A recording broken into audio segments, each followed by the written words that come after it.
Good afternoon, and welcome to all of you to this webinar of the cycle sponsored by the GRACE project, so by our International Jean Monnet Teacher Training Program. This is the last webinar of this academic year, but Danielle and I are already planning all the initiatives for the next year, so we will be in touch soon with some updates. And our guest speaker is Andrea Vettori, who is head of unit in the Directorate General for the Environment of the European Commission. He has a large experience at the European level in the field of environmental policies. So he was, for instance, part of the team who prepared the negotiations of the 7th EU Environment Action Programme, but also worked on policy coordination and on environmental program for small and medium-sized enterprises. But before joining the European Commission, he also worked in the European Parliament and for a European civil society organization, but also for the United Nations in New York. So he has a wide international experience in the field of the environment and environmental protection and so on. And we are very glad that he has accepted the invitation. And the title of his talk today is The EU and Climate, Nature-Based Solutions for a Resilient Continent. So, Dr. Vettori, thank you so much for being with us, and the floor is all yours. Thank you very much, and the pleasure is all mine. I'm very happy to take part in this event. When I was first invited to this, and then the format and the project was presented to me, I was super happy with it, because I really believe that we need people on the ground, multiplier like you, who can really talk to citizens, students, civil society, other institutions, and we need absolutely to discuss much more on these topics than what we normally see on the surface of social media or other media. So indeed, I work in the Directorate General for the Environment, which is different from the Directorate General for Climate Action in the European Commission. In 2009, there were two departments, and in some member states it's similar. There is a Ministry of the Environment, and then there's a Ministry for Climate Action, often together with energy, because is one of the key drivers. But while I'm leading now the unit in charge of nature conservation, I prepared a broader presentation on the topic that Mrs. Faitini just presented, to give you a broader picture of EU action on climate, but from the side of nature and ecosystems, because in general we hear often the target of CO2 reductions and the targets of decarbonization, but I will try to present to you and explain to you how the picture is very complicated behind it, and how this needs really a wider action across different sectors. I prepared a short presentation in support of my speech in order to make it less boring than just listening to me. And now I will share my screen, and in principle it should work. Voila.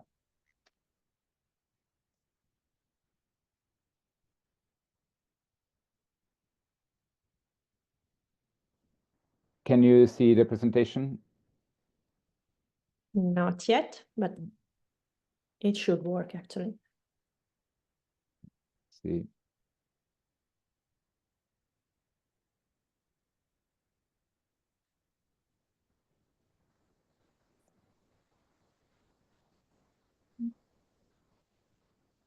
I cannot see it, actually. I don't know if other people can.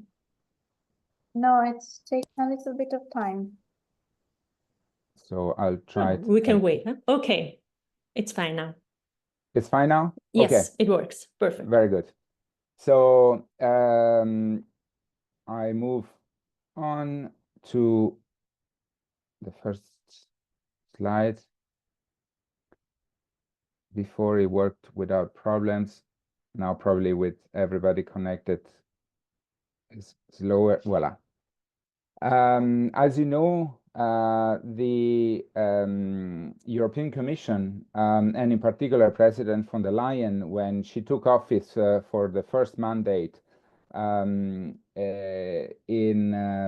2019, she made the Green Deal as the top priority of her mandate as President of the Commission. It was not an ideological approach, because she was a former Minister of the Defense, and she was coming from the Conservative Party.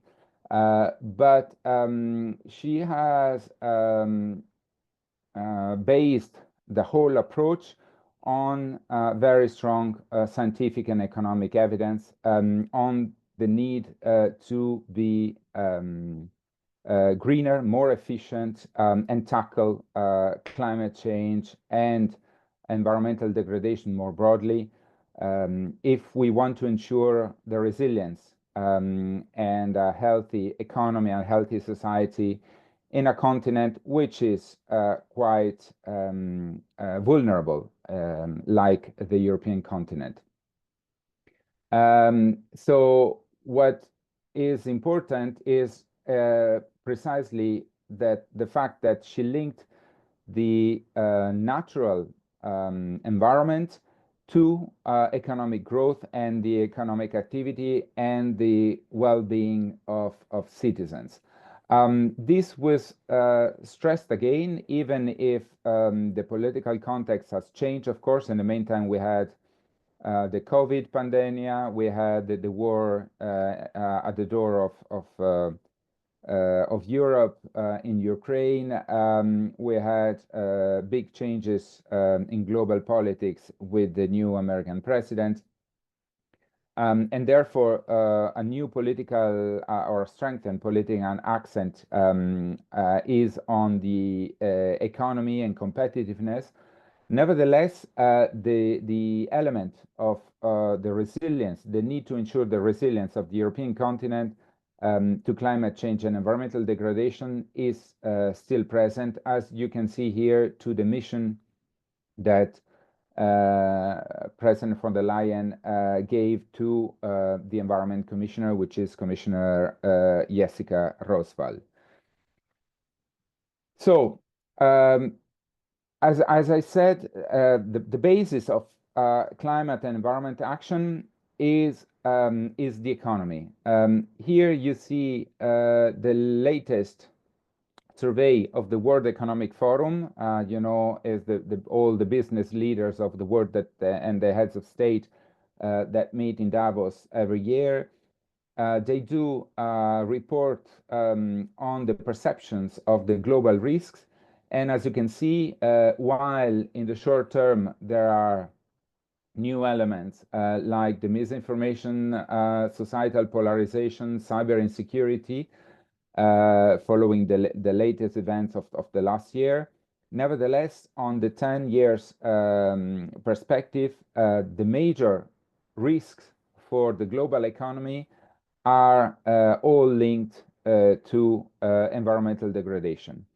And there's more and more evidence how much economic value, how much of the global GDP depends on the state of ecosystems, on nature, and on natural resources. This is, again, a report that the European Environment Agency published a year ago in February 2023, and is the first ever European climate risk assessment. And it shows which sector have the highest risk of severity of consequences of climate change, as well as where the urgency to act is higher. And it might be a surprise for some, but as you can see, the risk severity being the highest on catastrophic and critical is on ecosystems, because the whole ecosystem is so interconnected. The different elements are so interconnected that the risk of a collapse and a spiral with spiral consequences is very, very high. And therefore, the urgency to act on ensuring healthy ecosystems is essential to ensure climate adaptation. Assuming that we will be able to limit the increase of global temperature to 2 degrees, it means that still substantial climate changes will happen. So this is an overview of the Green Deal that has different leaves, as you can see. It's clearly on climate change, but as well as clean energy, and this has become even more important in light of the war in Ukraine, and thus the need to be less dependent from imports from Russia for gas or oil, or imports of oil and gas from other third countries that are often unstable or politically troubled.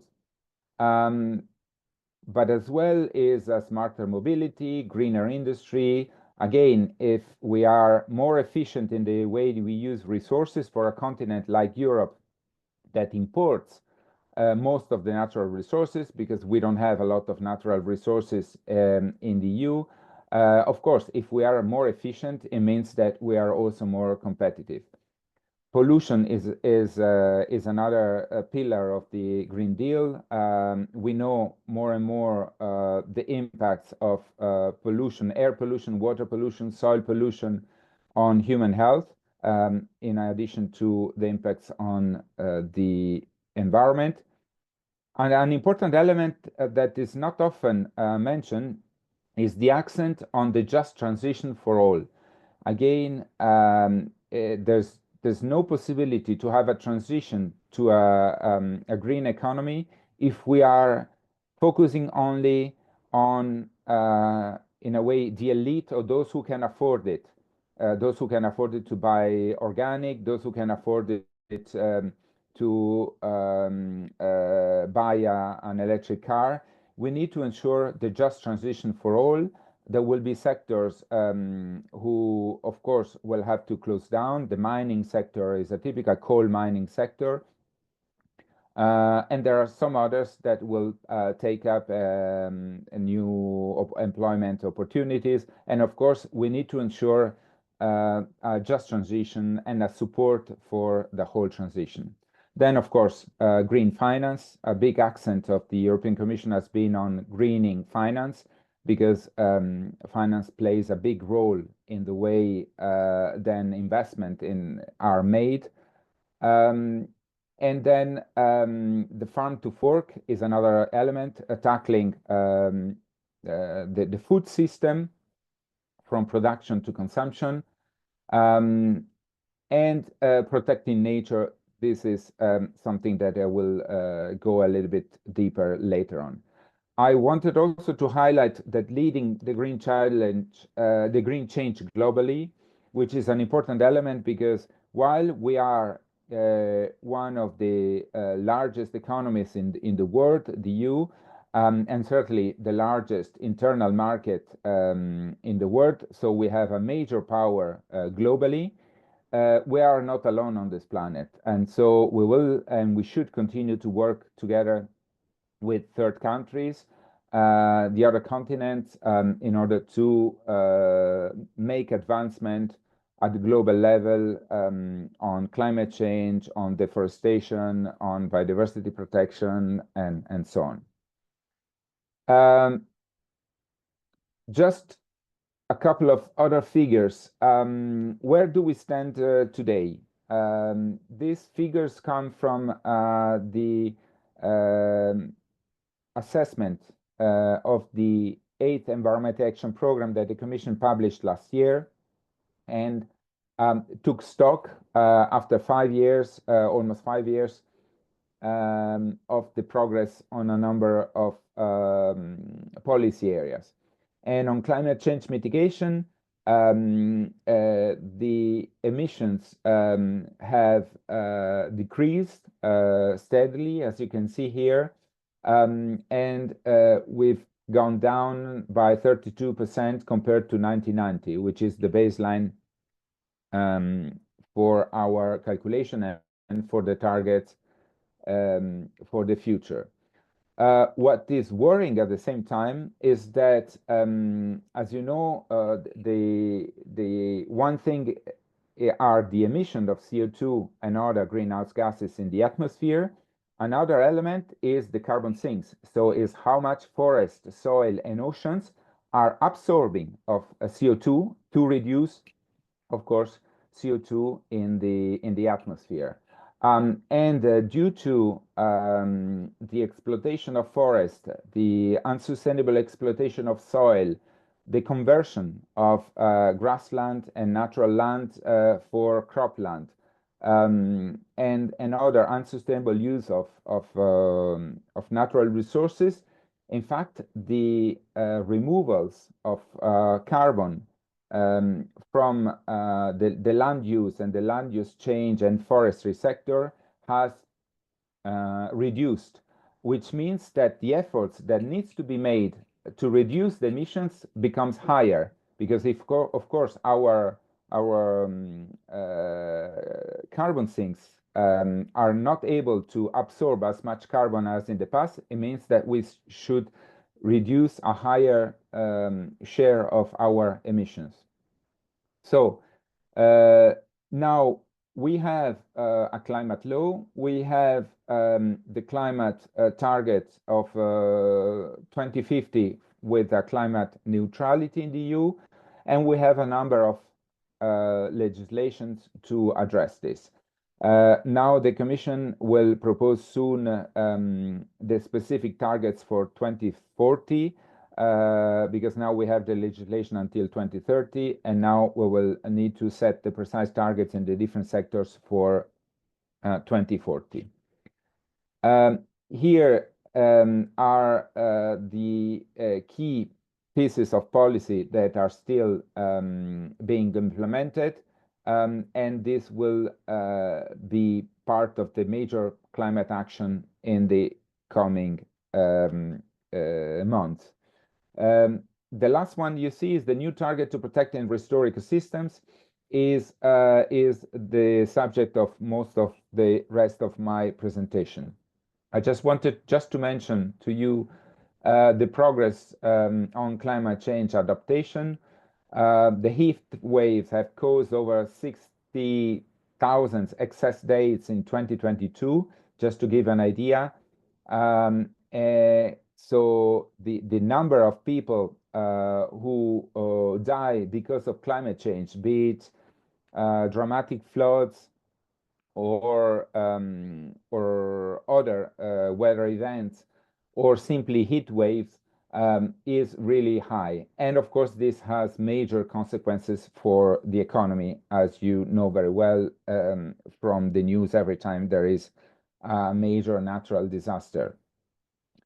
The focus will be to increase awareness, increase preparedness, to address the risk linked to climate change, and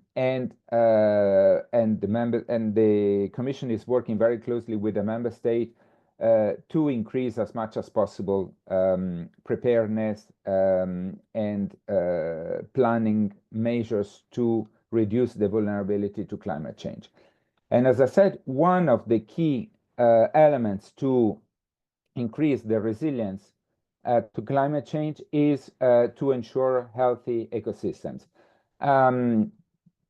As you can see, the European Central Bank, which is probably the institution which is most far away from nature in its daily work, has highlighted how much in the euro area, how many companies, around 72% of companies are highly dependent on at least one ecosystem service.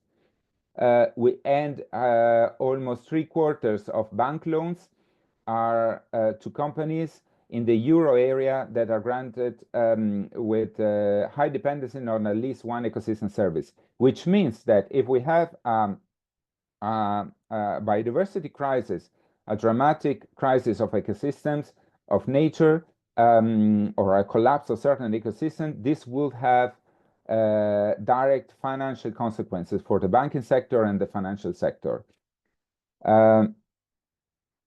This is not so strange, even if it might appear strange, because probably you are familiar with the Sustainable Development Goals and the colors on the right, but in this picture they are organized not in a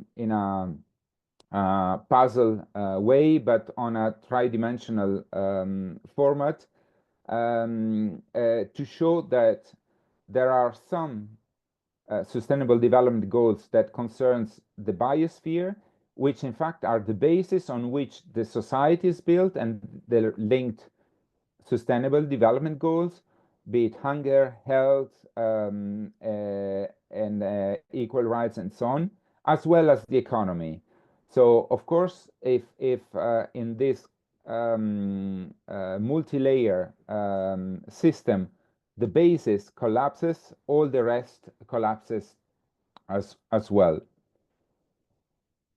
This is just some figures in relation to the global biodiversity crisis, because we often hear, and it's more visible on the media, the climate crisis, but the biodiversity crisis is of the same level of importance and scale of problem. As you can see on the picture on the right, you can clearly see that in the last 100 years, compares to the last 500 years, the extinction rate of many species of animals has increased exponentially, and is continuing. The drivers are land and sea use change, direct exploitation, as well as climate change, because everything is interconnected, but also pollution and invasive alien species. This is at global level. So to respond to these reports of 2018 by the global by the UN and the Convention on Biodiversity, the EU adopted in 2020, right in the middle of the COVID crisis. If you remember, in May 2020, we were all in lockdown. Adopted its EU biodiversity strategy for 2030, precisely for the reasons I mentioned. And the four main axes of the strategy are, on one side, to protect nature. So we need to continue to focus on protecting existing nature, protected area, natural parks, and so on, but as well as restore nature.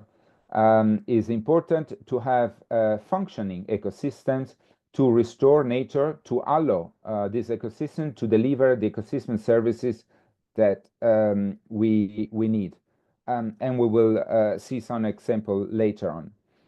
We need also to work on the enabling framework, financing, governance, implementation, and so on. And of course, as I mentioned, also for biodiversity, we're not alone on the planet, so we need to work with other partners.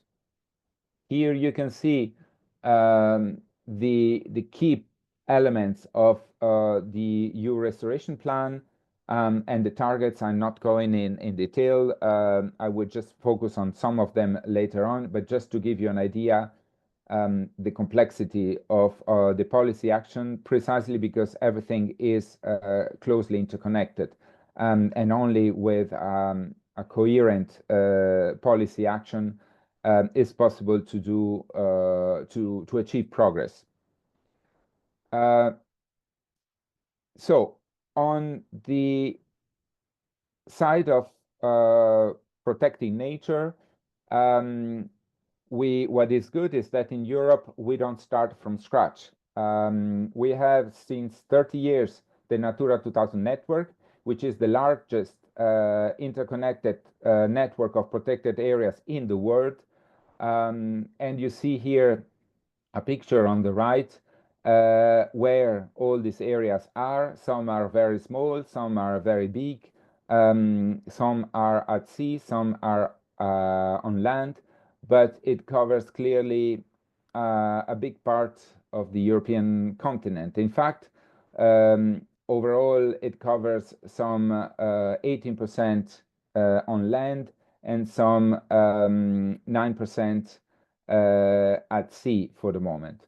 There are some 1,200 rare and threatened species and 230 habitats types that are protected by law in the EU. This has, of course,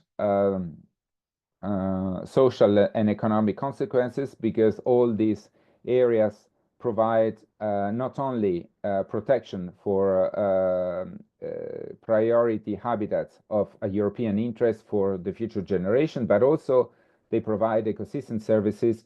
The most evident is, of course, tourism, because when we go on holidays and we go for a walk, we often go in a natural park, in a nice natural area.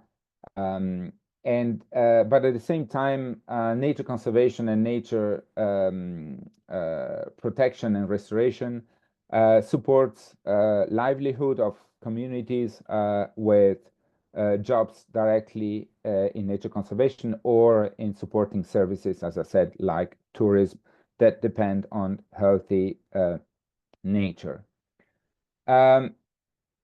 What we have to do is to increase the share of protected areas from the current situation now with the European protected areas plus the national and the regional protected areas. We are around 26% on land and a little bit less at sea. And the commitment now, both at EU level and at global level, is to reach at least 30% of EU land area and 30% of sea area as protected, not necessarily under EU legislation, but also at national or regional legislation. And 1/3 of it are strictly protected. So it's really the most vulnerable areas that should avoid, as far as possible, any negative impact of economic activities. What is also important is that we have ecological corridors, that there are these protected areas are integrated in a network and with corridors to be able to halt biodiversity loss and reverse it. For this, it's also very important that these areas are effectively managed. That's also important, because the risk is otherwise that these protected areas remain only paper parks, only on paper and not really managed, and therefore they are unable to deliver ecosystem services that are needed. Here is just to flag that compared to land, more work needs to be done to protect our ecosystems at sea and the most precious habitats. So we're working very closely with the member state to increase this. And while there are some cases in which there is, of course, a tension between the fishing sector and the authorities who want to protect certain sites because to prevent fishing in certain areas. The evidence has shown that when we have protected areas at sea, around the protected areas, the fishing opportunities increase because the fishes have the opportunities to grow bigger. They have an area with less fishing and more, thriving ecosystems. And so there are more and more experiences and examples where partnership between conservation authorities, NGOs, and fishing communities and fishermen show how the two can go hand in hand and not necessarily one against the other. So another piece of the puzzle that you are probably aware of is the nature restoration regulation, because it was a big debate on the press last year because the negotiations between the European Parliament and the Council and the Commission were happening very close to the European elections, so it became very quickly a political battle. But in June last year, eventually it was agreed and it became law in August last year. As I said, this is the other pillar of the EU biodiversity strategy, which goes beyond protection and focus also on restoring nature. What does it mean, restoration? It doesn't not mean that we should go back to the rainforest in Europe or the wilderness in Europe, in particular in a continent like ours, where there are 500 million people living, and it's densely populated with a lot of villages. So it's clearly that this is not the purpose. But the aim is really to restore the ecosystems that are damaged and are unable to deliver the key ecosystem services that we need. And the key element is really to ensure Europe's resilience. And it could be active or passive restoration, as I mentioned earlier. Here is an example, for instance. I think it's not difficult to imagine that if there is a major storm on the left, the risk of landslides and flooding is much higher than on the right. And it's clear that on the left is a desert in terms of pollinators and birds, while on the right, through hedges, trees that can offer resting sites and nesting sites for species of amphibians or reptiles or birds or insects, is clearly more biodiverse. And at the same time, it's clear that these hedges protect against wind or storms, or increase at least the protection with the roots, makes the soil more permeable, and so on and so forth. What does not change is that the destination of the land in both cases is agriculture and food production. Of course, on the left is more efficient for the big industrial agriculture, because you can go with big tractors and machines, while on the right is more difficult to do it with big tractors, because it's more separated the different fields. And the same goes for a forest. On the left, you can see an eucalyptus forest, which is basically a plantation of trees of all the same species and the same age. On the right is a mixed forest, a more natural forest. It does not mean that necessarily on the right is not a plantation, is not planted, but is planted with closer to nature approach that makes it more resilient. You can imagine that if there is a parasite for one species on the left, the whole forest is gone. On the right, it might be that some species might resist, and the same in case of wildfires or storms.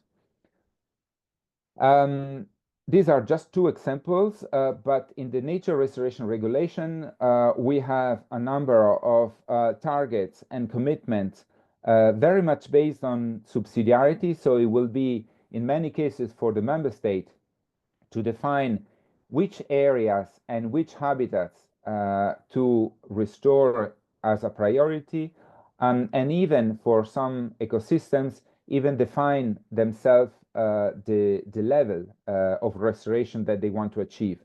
And this covers the protected habitats and species of the Birds and Habitat Directive, but as well as marine habitats beyond the Habitats Directive, urban ecosystems, river connectivity, so the water systems, the pollinators is really, really important for food security, agro ecosystems, again, very important for carbon storage and food security, and forest ecosystems.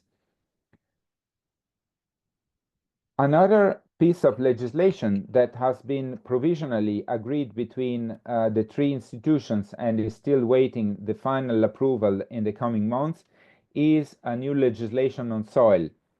As I mentioned before, soil is absolutely essential for the storage of carbon and so for climate mitigation, but as well as climate adaptation.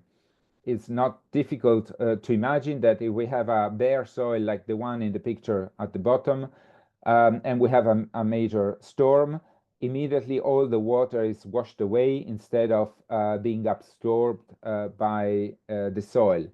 But also, soil is essential for the target of zero pollution, because pollutants in soil remain there for some pollutants can remain there for centuries, and 80% of our food comes from the soil. So in one way or another, certain toxic materials, toxic substances, if the soil is polluted, then they enter into the food chain, and it becomes also a health issue.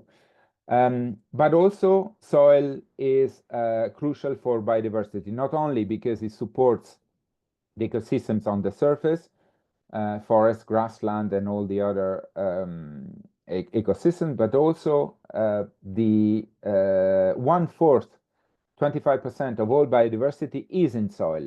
And therefore, addressing soil degradation is absolutely crucial. Here you see just an outline of the soil monitoring law as proposed by the Commission. It has been watered down during the negotiation process in the Parliament and the Council, but we still hope that in the current format we'll be able to deliver on the three key elements of food security, zero pollution, climate, and biodiversity. Another piece of the puzzle in relation to the role of nature in increasing the resilience of the European continent is forest. We have adopted a new EU forest strategy, and a few months later, a forest monitoring law is the first of its type to increase the knowledge on forest and the ability, therefore, to ensure the health of European forest. The forest strategy has stressed the multifunctional role of forests, the economic, social, and environmental functions, the role of foresters as well as farmers more broadly in as managers of the natural resources and the habitats, the role of forests for climate change mitigation and adaptation, and of course as biodiversity, because most of biodiversity is stored in forests in Europe. The legal proposal that was proposed in 2023 is still under discussion between the Parliament and the Council and the Commission, and we will see in the coming months the next step about it, if there will be an agreement on it. Then the last slide that I wanted to present you is something at the edge between biodiversity and climate change, is the role of planting trees, and is a way to engage with citizens, students, into a challenge to plant 3 billion additional trees by 2030. What is important is that the right tree should be planted in the right place for the right purpose. So it should not be an invasive alien species or a species that is not adapted for the specific environment, but it should be the right trees for the in the right place. And there is a counter available where citizens, organizations, and institutions can submit their notification of planting of trees, and it can measure in real time the progress towards the target of 3 billion additional trees by 2030. And it can be planted in forest, in agroforestry, so mixed with agriculture, but as well as in cities. And there are many, many cities that are doing a very big effort, again, because trees in cities can really, really make a difference in terms of heat waves, in terms of pollution, in terms of climate change adaptation. So this is all for my presentation. I try to concentrate a number of different topics into a 45 minutes presentation in order to have enough time then to answer questions and to have a discussion with you. I think I'm sure that some of these topics have raised interest and additional questions, and I'm happy to go a little bit more in detail for at least the topics I'm able to cover on anything you've heard or anything that you haven't seen in this presentation, but that you would like to hear from me. I think is an opportunity to have an exchange. So thank you very much for the attention so far. Thank you so much for this broad and informed overview of the EU policies, but also of the EU progress in adapting to climate change. And so you mentioned the promotion of protected natural areas, but also the ecological corridors, or the forestry strategy and soil monitoring. So it was really intriguing to see everything. At least we can feel and know that something has been done at a political level, which is something, actually, although much more needs to be done, and we are still far away from the final result. Actually, I found it extremely effective the way you introduced the general idea of a multi-layered system, so to say, consisting of the biosphere, of the economy, and the society. So as a result, it seems to me that you have emphasized the need to ensure a healthy ecosystem, but because this is the real basis on which our economic, social, and political cooperation is built. So thank you very much for this framework. You have shown that the basis for restoring nature and also for the urgency of tackling the environmental crisis is the economy. I would perhaps say that it is also the economy because as we all know, there are, of course, many other reasons why we should preserve the earth. So maybe also moral or even aesthetic reasons for preserving the earth, the resources, the earthly resources, and also the earthly beauties for the present and the future generations. But you have also mentioned a couple of important issues regarding justice, and one of our first webinars was specifically focused on justice and the need of a just transition. But perhaps the materiality of the economy is the best, or at least the most effective ground on which we can advocate for the protection of the environment and of the nature. So I'm very thankful for your presentation and for the way in which you have shown this aspect to us. I'm sure there are a lot of questions because your presentation was very broad and wide. And so I will hand over to Ryan, who will chair the question and answer. Thank you so much, Dr. Vettori. Thank you, Tiziana, and thank you very much, Mr. Vettori, for your talk and your presentation. I think it's always reassuring to know, as as European citizens, that our leaders are doing their homework and they're doing the research to determine the best approach. And I think that approach will bring noticeable results. So yeah, thank you again. And now I open the floor to the rest of you to ask questions for Mr. Vettori. If you want to put them in the chat, or you can raise your hand and communicate them directly. Does anyone have a question to begin with?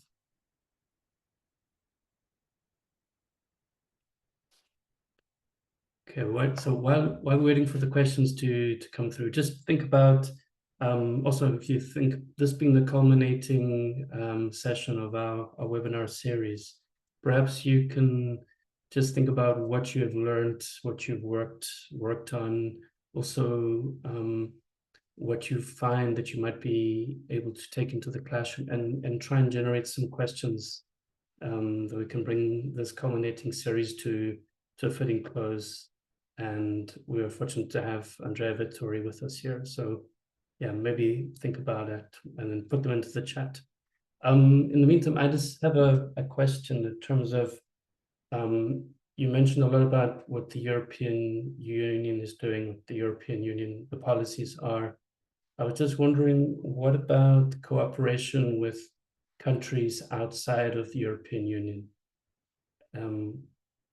Do you have much communication with countries that are beyond the European borders? Absolutely. Within DG Environment, there are 6 directorates. One directorate is mine, is in charge of biodiversity. And there's one whole directorate which is working on international environment policy.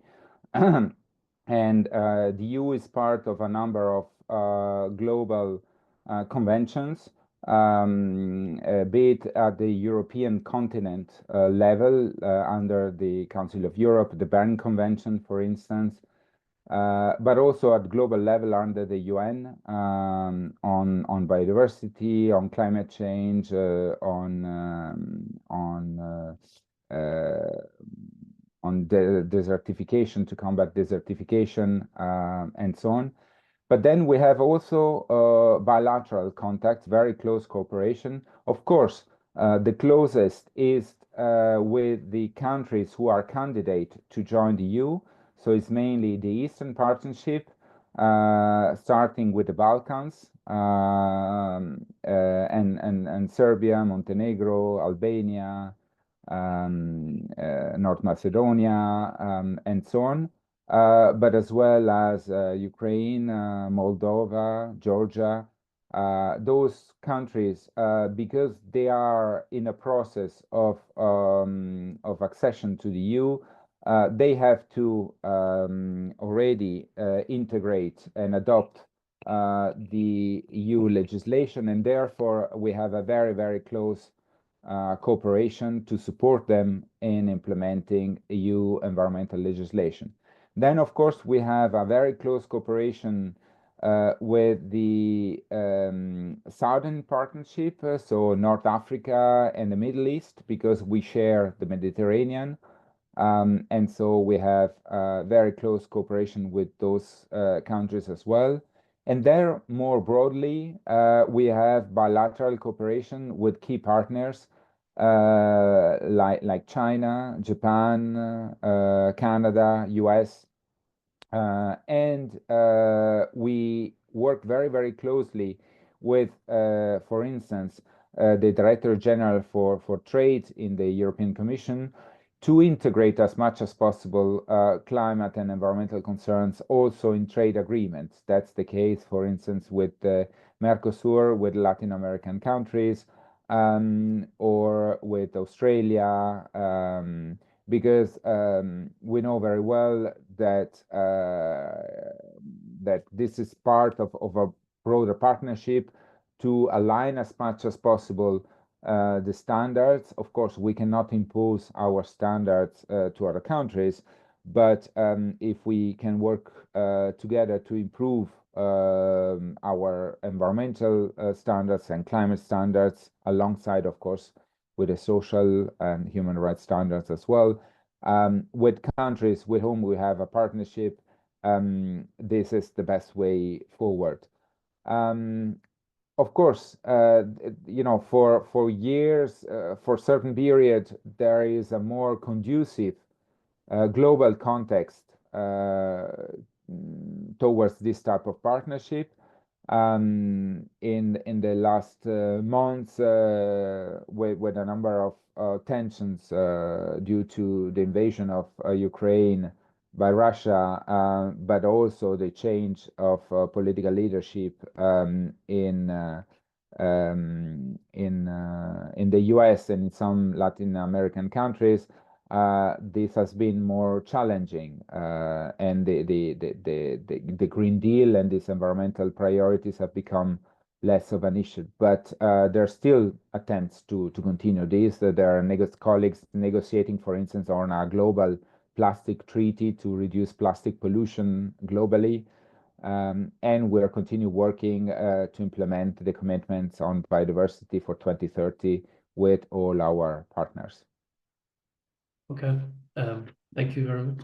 I have a question from Laura, Laura Benzi. I'll read it. What are nature-based solutions and how should they be protected in order to be effective on a local basis? Well, a nature-based solution is something that I mentioned before in the slides, for instance, on agricultural land. Now, France has introduced a plan to plant thousands of kilometers of hedges. Why? Because they realize that it's a key tool for climate change adaptation and mitigation. Because it increases biodiversity, brings back biodiversity. If we have predators, the needs of pesticides sometimes is reduced. We have the roots of these hedges, of these trees along the sides, the borders of the fields, help to store water, help to protect the crops in case of strong winds, and so on and so forth. That's a typical situation. Another example is when we have a river, in case of very sudden storms with big quantity of waters, of course, the risk of flooding is very, very high. And therefore, if we restore the banks and we have some flooding areas around the rivers and we allow the river to go out and flood certain natural areas, this prevents flooding downhill, cities and villages. A typical example is here in Belgium.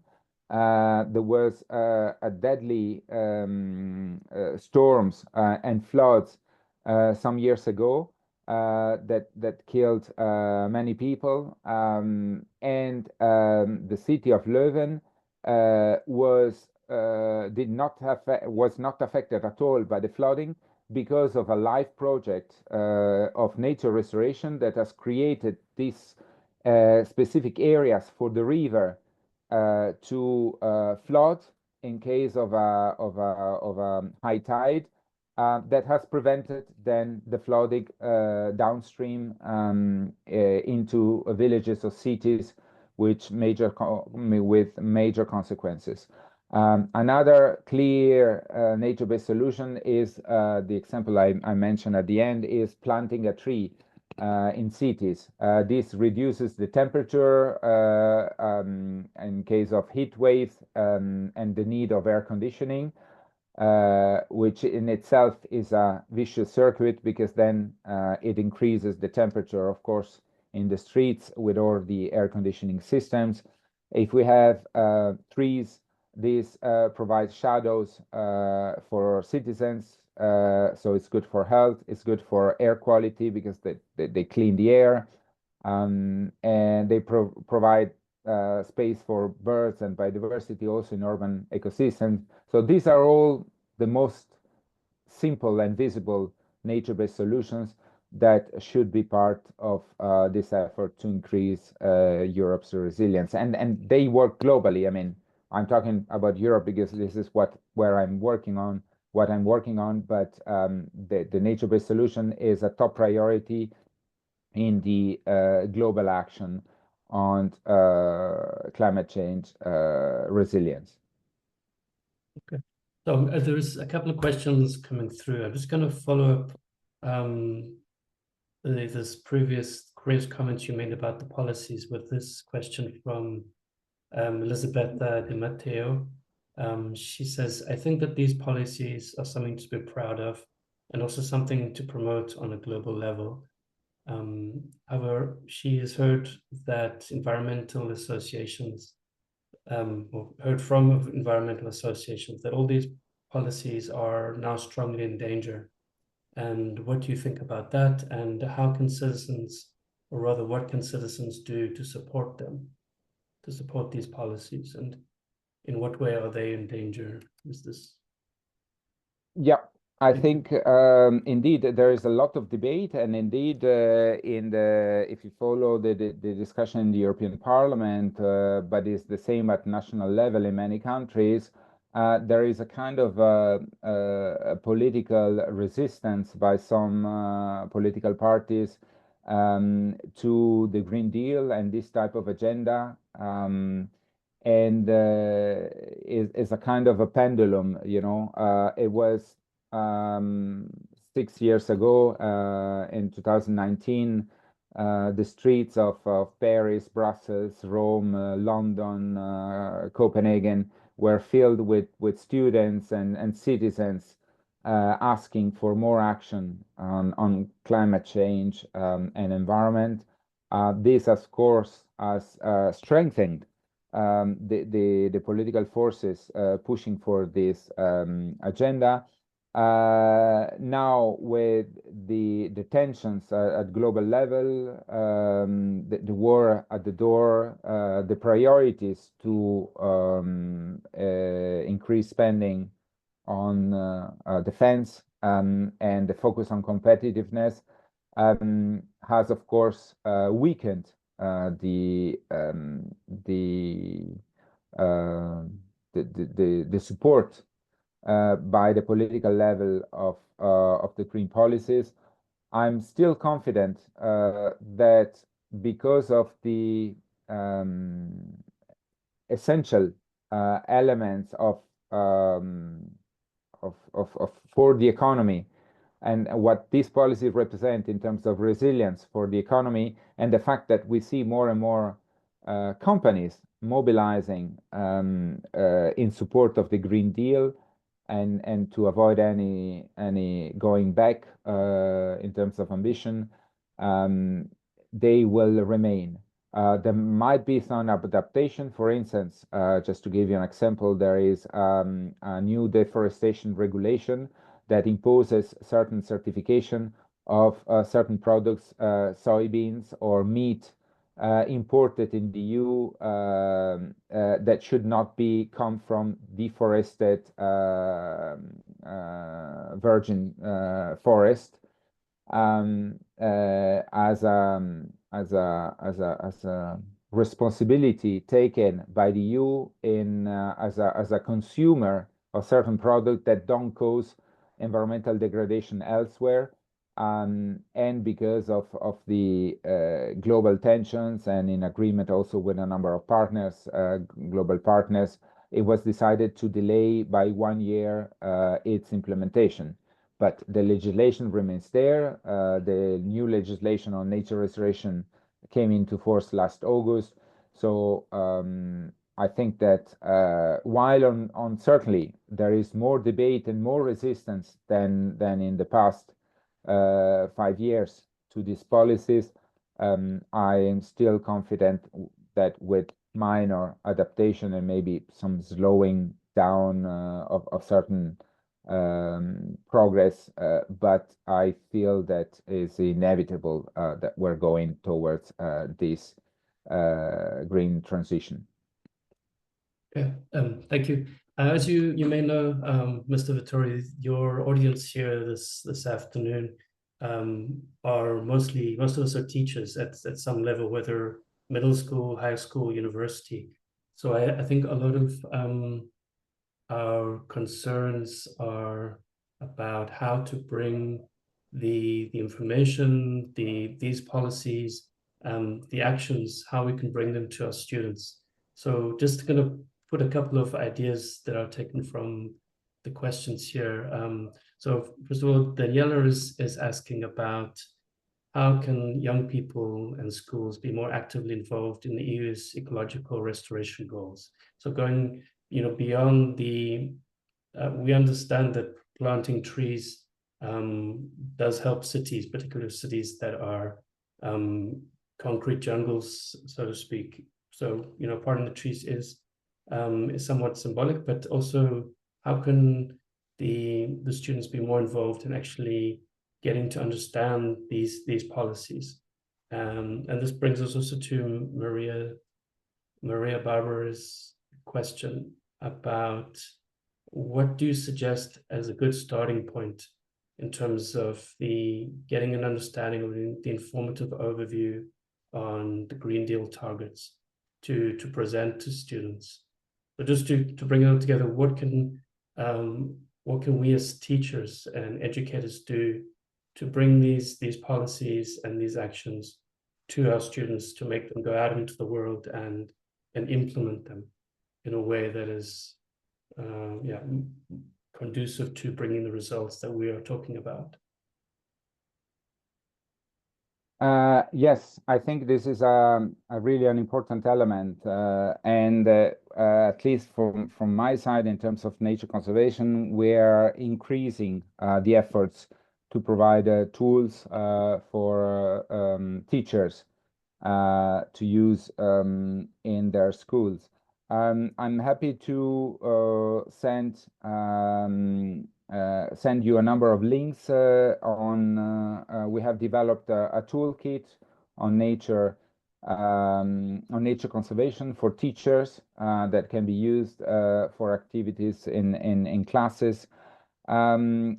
We have also developed a specific toolkit and some role play on large carnivores.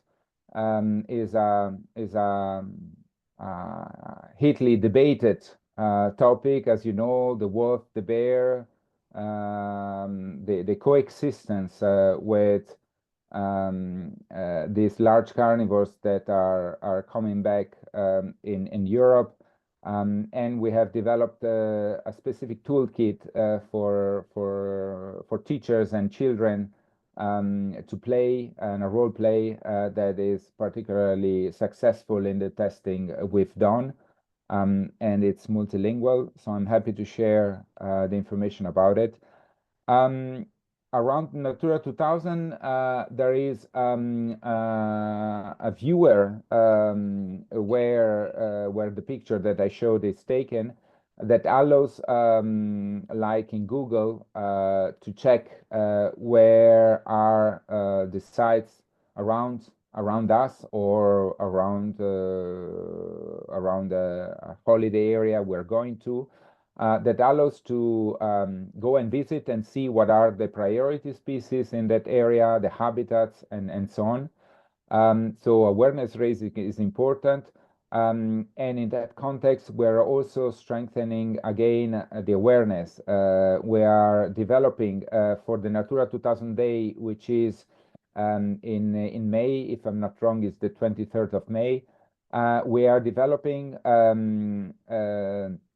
with some NGOs through an app, the possibility for children and school and adults to go into the site and do a kind of a competition to see through their smartphone and register then the picture there of the key species they are able to find there. And this has been proven very successful in many countries in the past editions, and we are organizing another one for May this year. And again, I'm happy to share with you the linked information so that this is also an activity that can be done, organized, or promoted through your network. And I'm happy to also to look on the Green Deal if there's any specific educational toolkit with an overview of the targets and that can be used for that. I'm quite confident that there is something. I don't know if still easily reachable and available in all languages, but this is clearly an important topic, and for what my unit is concerned, is something I've been working hard with colleagues to increase the availability of material, because as I said at the beginning, I firmly believe that the only way to change something is to work closely with people like you who are close to the future citizens, the future policymakers, the future businessmen or businesswomen that can really make a difference, in particular in this field. So if on the other side, through your experience with Grace, you have identified any specific areas in relation to environment policy, environment action, that you think should be further developed, we're happy to receive any suggestion on this, because we work with external contractors, and if there's any particular topic or activity or toolkit or whatever, any specific idea that you think the Commission could work on, we're very, very happy to consider it and submit it to our expert to see what can be done. Yeah, thank you. And how would we go about doing that? If we have to give you this information, what are the channels? You can send me an email. Okay. I can put my email in the chat now, so you can simply send me an email, and then I'll pass it to my colleagues. Okay, great. Thank you very much. That's all very, very useful, very concrete response. Our next question is specifically focusing on the protection of biodiversity. So this question comes from Agostino Cambisa. If I'm not mistaken, you mentioned that protecting marine biodiversity can increase the productivity of the fishing sector. Is this true also for other sectors, such as agriculture? And related to that question from Tiziana, I have also found the case of the positive impact of marine protected areas on fishing productivity in the vicinity to be very powerful. Could you give us some details or similar examples? I think this could be useful to introduce the topic in the classroom, but it is also a powerful argument to counter the idea of protected areas as wasteland or economic loss. Okay, so I think those two ideas. Yeah. come together. Yeah, indeed. I mean, the most evident element is for agriculture are the two main factors. One is soil.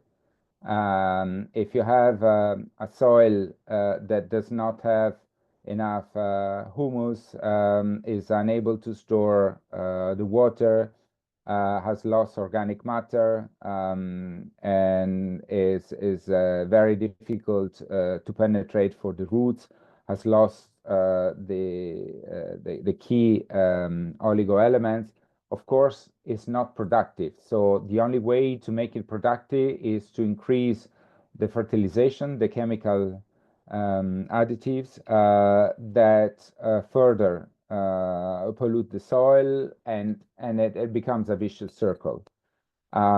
If you all remember, in the past, all the farmers were switching all the time the different cultures precisely for this purpose, and they were leaving always every X years the certain fields non-cultivated to help restore the biodiversity and all the nutrients. So increasing efforts to protect our soils and restoring degraded soils is a key element for food security and for agriculture production. And another element that I mentioned is the pollinators, not only the bees, which is the most visible one, and you all have read in the press the high mortality of bees, the disappearance of these insects, but there's a lot of wild pollinators that help increase productivity. I saw some pictures of some micro drones where in China, where in some greenhouses the pollinations was done either by kind of artificial bees, drones, or by hand with kind of a cotton fioc like this by hand. But this clearly is not sustainable. I mean, they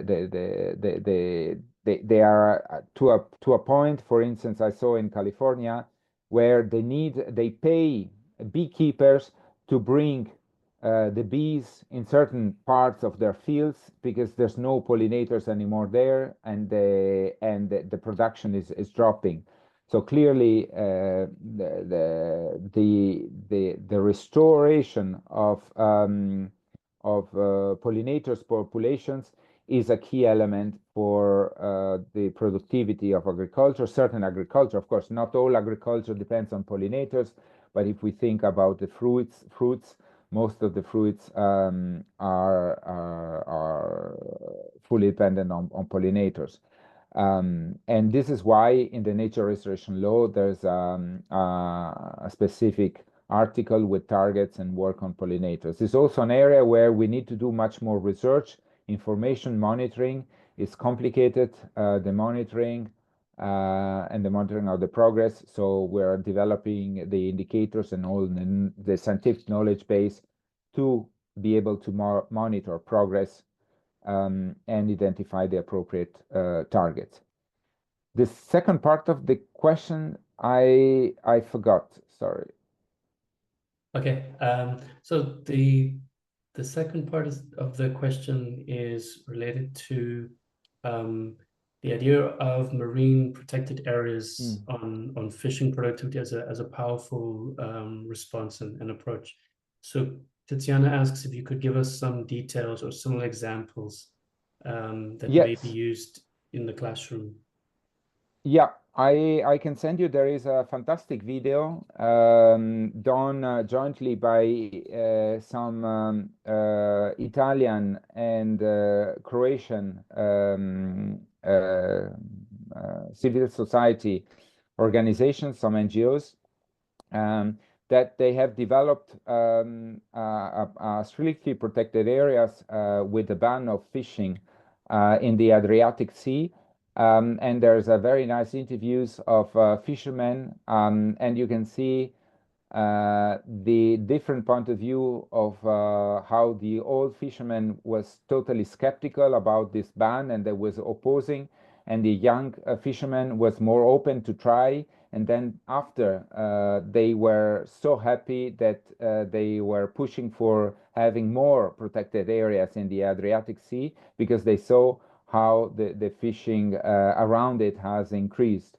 We're also looking forward, we're looking into example, for instance, of some offshore windmills, offshore renewable energy plants that, of course, per se prevent the fishing in that area, and could be, unless unless there is a very sensitive seabed, they can provide artificial coral reefs against erosion of the seabed, and per se they can become a protected area again, because fishing is not possible to go there for safety purposes, for safety reasons. And then there are more and more examples of win-win solutions for instance, offshore wind farms and protected areas with an increase of fishing opportunities around them. But of course, it's a case-by-case solutions that need to work for the specific environment, the specific community. Europe is a big continent and very diverse, biodiverse. So the solutions needs always to be developed locally with local population. And this brings to me another opportunity to engage for the citizens and students, is the nature restoration law will be implemented through national restoration plans. So the each member state will have to develop a national restoration plan in which the public authorities will indicate which measures will be implemented where and how. And this is subject to public consultation. This will be should be debated with the stakeholders, of course, the landowners, the foresters, the fishermen, the coastal communities, the mayors, and all the local stakeholders, including broader citizens and students. So this is, for instance, depending on the different way in which each member state will decide to make this public consultation and how far will be done really for the general public. This is another opportunity to engage. But this, it depends a lot on the individual member state, but certainly this, we keep inviting all the different communities to engage on that. Voila, I'm happy to give you then send either in the chat or I'll send them to Daniela Ferrari all the links, and then she can share with all of you the information I've been mentioning. Okay, yeah, thank you very much. So you were speaking earlier about the relationship that the European Union has with states outside of Europe. And this next question concerns adopting policies or adapting policies that are used by other countries. So this is from Mike Orr. In the UK, the government has submitted new legislation which removes the need to protect existing nature as long as developers pay a nature tax, which will pay for a replacement elsewhere. This planning infrastructure bill has been applauded by business leaders who see the approach as supporting both economic development and the protection of nature. are people making similar arguments in the EU? Yes, there is a lot of discussion about it. Is basically this idea of degrading certain ecosystems in one place and then offsetting this with restoration of a larger site somewhere else. I think we need to be prudent with that. There is a lot of there could be some opportunities, in particular when there is a need of an intervention for overriding public interest that has an impact on a protected area, for instance. Then the compensation and the investment in nature restoration of an overcompensation somewhere else is clearly the way forward, precisely because there is an overriding public interest. But we should also make sure that this is done properly. I live in Brussels, and just at the border of the city center, there is a very big forest, is Forêt des Soignes. It's a forest area really at the border of the city. Of course, in theory, what works for climate change, if you increase the emission in Belgium and you reduce by 3 times the emissions in Italy, for climate change is good, because then you have still a net benefit of 2 times. For nature, it's not always like that, because if you destroy that forest close to Brussels and you restore a 3 times bigger forest in Romania, then it's not the same thing. The air pollution, the biodiversity loss, the water pollution, all the problems in relation to the ecosystem services of that forest in Brussels are lost. And this is a little bit a shortcut that needs to be avoided. I don't know the UK legislation in detail. I'm sure that they've taken into account this to put a certain number of limitations, but the whole debate is clearly on this biodiversity certificate and this trading scheme, just a way to say, okay, I don't need to take care of nature in my commune, in my site, as an economic operator. I will pay, and I pay an NGO, and then they will do something good for the environment. It's clearly something that that needs to be looked into very carefully to avoid what I just said. Yeah. So I think we have time for just one last question, and I think possibly this question is probably the most difficult. I imagine it's a difficult question. So you spoke earlier about the when you mentioned again about the relationship that the European Union has with countries outside of the European Union. And you mentioned the war in the Ukraine, between Russia and Ukraine, the Russian invasion.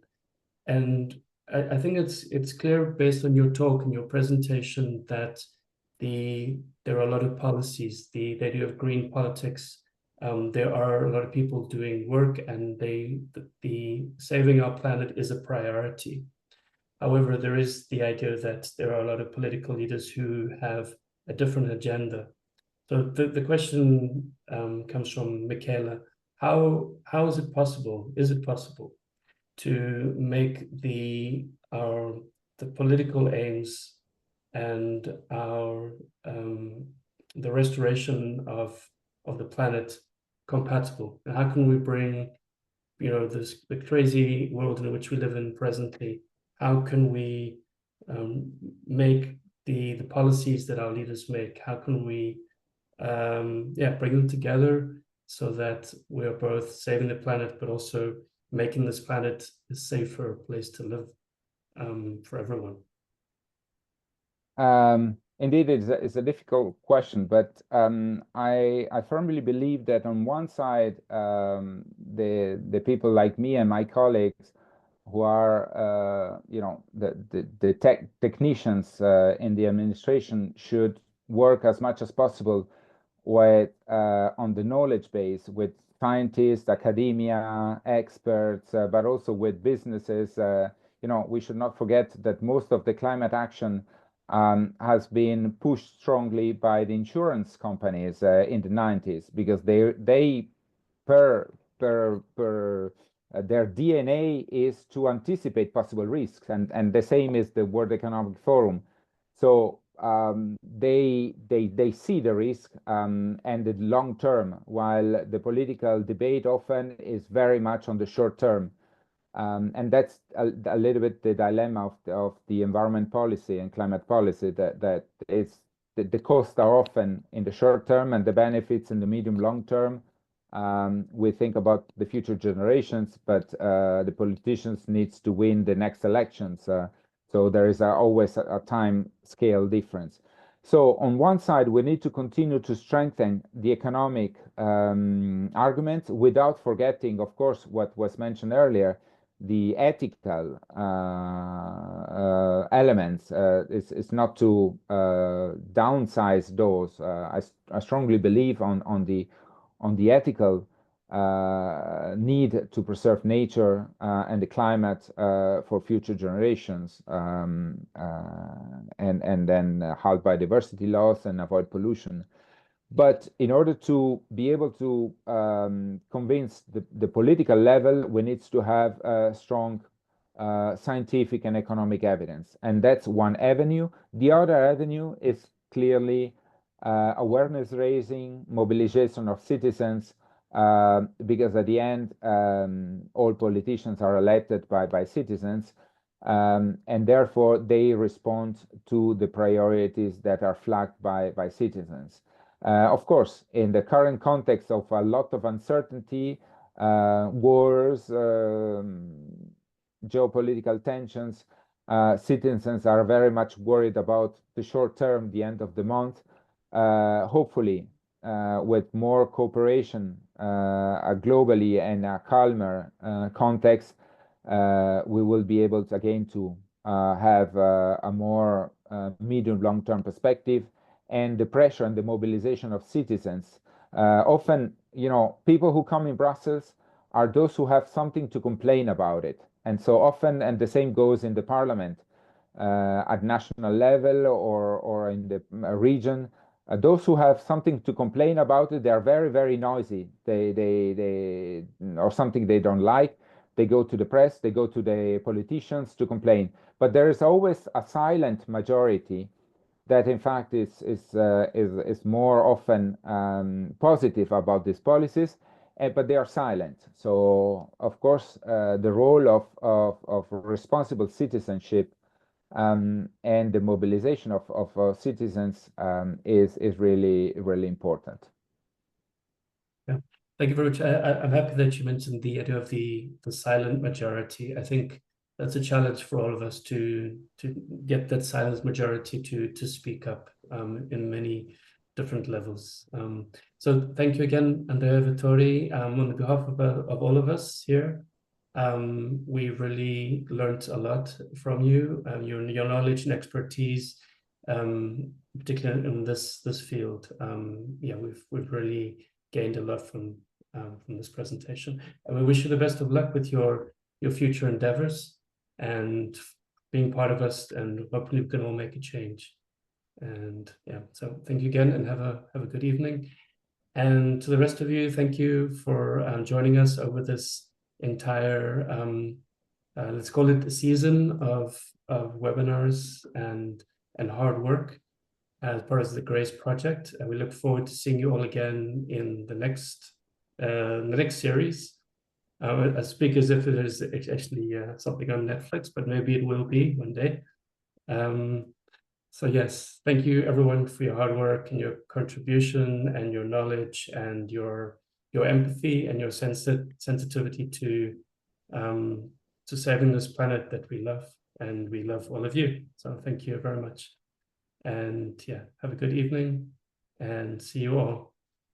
Ciao. Grazie.